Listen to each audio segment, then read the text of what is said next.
2 ദിവസം കൊണ്ട് ന്യൂസിൽ വരുന്ന ഒരു വാർത്തയാണ് ബാലരാമപുരത്ത് 2 വയസ്സായ ഒരു പെൺകുഞ്ഞിനെ അതിക്രൂരമായിട്ട് കിണറ്റിൽ വലിച്ചെറിഞ്ഞ് കൊലപ്പെടുത്തിയ സംഭവം. അതുപോലെ തന്നെ ഇടുക്കി ജില്ലയിൽ 9ാം ക്ലാസ്സുകാരി പ്രസവിച്ചു. ഇതൊക്കെയാണ് നമ്മുടെ നാട്ടിലിപ്പോൾ നടക്കുന്നത്. 2 വയസ്സുകാരിയായ പിഞ്ചു കുഞ്ഞിൻ്റെ അമ്മയും സഹോദരനും കൂടി അതിക്രൂരമായി കുഞ്ഞിനെ കിണറ്റിലേക്ക് വലിച്ചെറിഞ്ഞാണ് ആ സ്ത്രീ കൊന്നിരിക്കുന്നത്. ശരിക്കും ഇന്ന് ലോകത്ത് ഒരുപാട് ദമ്പതിമാർ കുഞ്ഞുങ്ങളില്ലാതെ കഷ്ടപ്പെടുന്നുണ്ട്. ഒരു കുഞ്ഞിനെ ദത്തെടുക്കാൻ വേണ്ടിയിട്ട് ഒരുപാട് ആൾക്കാർ ഇന്ന് നമ്മുടെ ലോകത്തുണ്ട്. കുഞ്ഞുങ്ങളുണ്ടാകാത്തവർ അങ്ങനെയൊക്കെ. മാത്രമല്ല, കുഞ്ഞിനെ വേണ്ടാന്നുണ്ടെങ്കിൽ അവൾക്ക് ഒന്നെങ്കിൽ ആർക്കെങ്കിലും ഈ കുഞ്ഞിനെ വളർത്താനായിട്ട് കൊടുക്കാമായിരുന്നു, അല്ലാന്നുണ്ടെങ്കിൽ ആ കുഞ്ഞിനെ അമ്മത്തൊട്ടിലിൽ ഉപേക്ഷിക്കാമായിരുന്നു. ഇതൊന്നും ചെയ്യാതെ കണ്ട പട്ടിയും പൂച്ചയും പ്രസവിച്ച് വഴിയിൽ ഉപേക്ഷിച്ച് പോകും പോലെ അതിക്രൂരമായിട്ട് ആ കുഞ്ഞിനെ ഉപേക്ഷിച്ച് പോയെങ്കിലും കുഴപ്പമില്ലായിരുന്നു, കിണറ്റിലേക്ക് വലിച്ചെറിഞ്ഞ് കൊലപ്പെടുത്തി. ഇതുപോലെ തന്നെ നടന്ന വേറൊരു സംഭവമാണ് 9ാം ക്ലാസ്സുകാരി പ്രസവിച്ചു എന്നുള്ളത്. 14 വയസ്സുകാരനായ ബന്ധുവിൽ നിന്നും ഗർഭം ധരിച്ച് 9ാം ക്ലാസ്സുകാരി ഇടുക്കി ജില്ലയിൽ പ്രസവിച്ചു. രണ്ടുപേരും തമ്മിൽ പ്രണയത്തിലായിരുന്നു. ഈ പെൺകുട്ടിയുടെ അച്ഛനും അമ്മയും തർക്കങ്ങളും വഴക്കുകളും തുടർന്ന് 2 സ്ഥലത്തായിട്ടാണ് താമസിച്ചത്.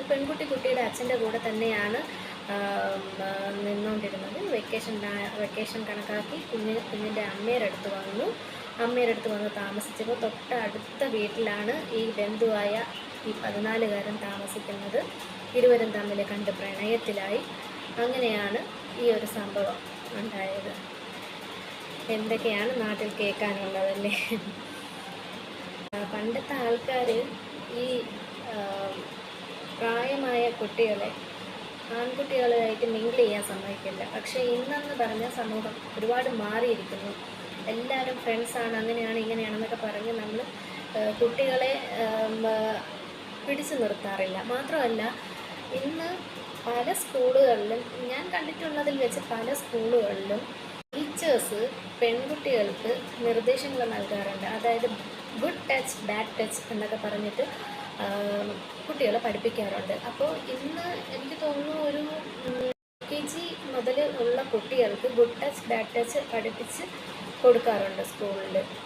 അപ്പോൾ അത് ആൺകുട്ടികൾക്കായാലും പെൺകുട്ടികൾക്കായാലും ഒരേപോലെ തന്നെയാണ് അവർ പഠിപ്പിച്ചു കൊടുക്കുന്നത്. കാരണം നമ്മൾ പെൺകുട്ടിയെന്ന് മാത്രം എടുത്ത് പറയുന്നില്ല. കാരണം ഇതേ സാഹചര്യത്തിലൂടെ കടന്നു പോകുന്ന അതിക്രൂരമായിട്ട് പീഡിപ്പിക്കപ്പെട്ട ആൺകുട്ടികളും നമ്മുടെ സമൂഹത്തിൽ ഉണ്ടായിട്ടുണ്ട്. അതുകൊണ്ട് പെൺകുട്ടിയെന്ന് മാത്രം ഞാൻ എടുത്ത് പറയുന്നില്ല. ആൺകുട്ടിയായിരുന്നാലും പെൺകുട്ടികളായിരുന്നാലും മെയിനായിട്ട് കുറച്ചുകൂടി കെയർ ചെയ്ത് പെൺകുട്ടികൾക്ക് പറഞ്ഞു കൊടുക്കുക. ഇത് വീട്ടിലെ അമ്മമാരും കുഞ്ഞുങ്ങൾക്ക് പറഞ്ഞു കൊടുക്കേണ്ടതാണ്. ഗുഡ് ടച്ച് ഏതാണ്, ബാഡ് ടച്ച് ഏതാണെന്ന്. അത് നമ്മൾ ഇപ്പോൾ ഈ വളരെ കുഞ്ഞു പ്രായത്തിൽ നമ്മളെ മക്കൾക്ക് പഠിപ്പിച്ച് കൊടുക്കുമ്പോഴത്തേക്ക് അവരത് ഒരു അപരിചിതൻ വന്ന് നമ്മുടെ കുഞ്ഞിനെ ഒന്ന് തൊടുകയോ എടുക്കുകയോ ചെയ്യുമ്പോൾ ആ കുഞ്ഞിന് മനസ്സിലാവും അത് ഗുഡ് ടച്ചാണോ ബാഡ് ടച്ചാണോ എന്ന്. ഒട്ടുമിക്ക സ്കൂളുകളിലും ഇത് പഠിപ്പിച്ചു കൊടുക്കാറുണ്ട്. ഞാൻ പറയുന്നതെന്ന് വെച്ചാൽ, എത്ര വളർന്നാലും നമ്മളെ കുഞ്ഞുങ്ങളെ ഇങ്ങനെ പുറത്ത് അഴിച്ചു വിടാതിരിക്കുക. മെയിനായിട്ടും പെൺകുട്ടികളെ നമ്മൾ പുറത്ത് പോകുമ്പോൾ ഒന്നെങ്കിൽ അവർ കൂട്ടിക്കൊണ്ട് പോവുക. അവരെ ഒരിക്കലും നമ്മൾ വീടിനുള്ളിൽ ഒറ്റയ്ക്കാക്കിയിട്ട് പോവാതിരിക്കുക. അത് കണക്ക് തന്നെ കുട്ടികൾക്ക് വളർന്നു വരുന്ന കുട്ടികളാണ്. അവർക്ക് സമൂഹത്തിൽ നടക്കുന്ന ഓരോ കാര്യങ്ങളും ഓരോ ന്യൂസുകളും പറഞ്ഞു കൊടുക്കുക, പറഞ്ഞ് പഠിപ്പിച്ചു കൊടുക്കുക, ഇങ്ങനെയാണെന്ന്. അപ്പോൾ അവരെ തെറ്റിലേക്ക് പറഞ്ഞു വിടാതെ നമ്മൾ തന്നെയാണ് അവരെ പറഞ്ഞ് മനസ്സിലാക്കേണ്ടത്. കുഞ്ഞുങ്ങൾ ചെറിയ ചെറിയ തെറ്റുകൾ ചെയ്യുമ്പോൾ അവരെ വഴക്ക് പറഞ്ഞ് ശകാരിക്കാതെ കുഞ്ഞുങ്ങൾക്ക് അതങ്ങനെയല്ല, ഇങ്ങനെയാണ്, അതിങ്ങനെ ചെയ്യാൻ പാടുള്ളൂ എന്ന് നമ്മൾ പറഞ്ഞ് മനസ്സിലാക്കി കൊടുക്കുകയാണ് വേണ്ടത്. അല്ലാതെ അവരെ വഴക്ക് പറഞ്ഞിട്ടോ തല്ലിട്ടൊന്നും ഒരു കാര്യവും ഇല്ല.